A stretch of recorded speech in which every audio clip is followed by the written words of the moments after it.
وزارت بلدیات کے Sindh local government board کے نوخیز خان عباسی ڈائریکٹر 1 کی دستخط سے گزشتہ روز ایک لیٹر جاری ہوا تھا، جس میں آغا طفیل احمد خان درانی، جو کہ گریڈ 18 کے ایڈمن برانچ SUG سروس سے تعلق رکھتے ہیں، ان کو بلدیہ جنوبی میں ڈائریکٹر اینٹی انکروچمنٹ تعینات کرنے کے احکامات جاری کیے گئے تھے، جس پر بلدیہ جنوبی کے ڈائریکٹر ایڈمنسٹریشن نے باقاعدہ ایک خط یعنی 7 جنوری 2020 کو، جس کا نمبر 020/2021 ہے، وہ آرڈر جاری کیا، جس کے تحت آغا طفیل احمد خان درانی کو فوری طور پر grade 18 admin branch SUG service سے جو تعلق رکھتے ہیں، ان کو ڈائریکٹر اینٹی انکروچمنٹ کے ساتھ ساتھ ٹریڈ لائسنس بلدیہ جنوبی میں تعیناتی کے احکامات جاری کر دیے ہیں، یعنی ان کو اجازت مل گئی ہے،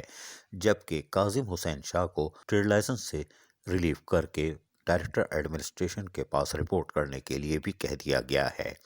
واضح رہے کہ آغا طفیل احمد خان درانی یقیناً احسن طریقے سے فرائض انجام دے سکتے ہیں، ان کے پاس ایک بہترین موقع ہے اور یقیناً بلدیہ جنوبی میں غیر قانونی تجاوزات کے خلاف ایک بھرپور آپریشن دیکھنے میں آ سکتا ہے،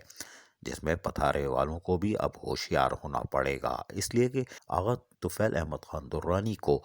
پولیس اور رینجرز کی بھرپور مدد حاصل ہوگی اور سپریم کورٹ آف پاکستان کے احکامات پر منوعن عمل کرنے کے لیے یہ قانون نافذ کرنے والے اداروں کے ساتھ ان کا بھرپور تعاون ہوگا اور یقیناً بلدیہ جنوبی سے اب غیر قانونی تجاوزات کا خاتمہ دیکھنے کو ملے گا اور وہ اپنی اہلیت کو ثابت ضرور کریں گے۔ تاہم ٹریڈ لائسنس کا اضافی چارج بھی یقیناً ریکوری میں بھرپور اضافے کا باعث بنے گا، اس لیے کہ ڈائریکٹر اینٹی انکروچمنٹ کے ساتھ ساتھ ٹریڈ لائسنس میں ریکوری میں بڑی مدد حاصل ہوگی۔ عزیز عارف، KBS بلدیاتی نیوز، کراچی۔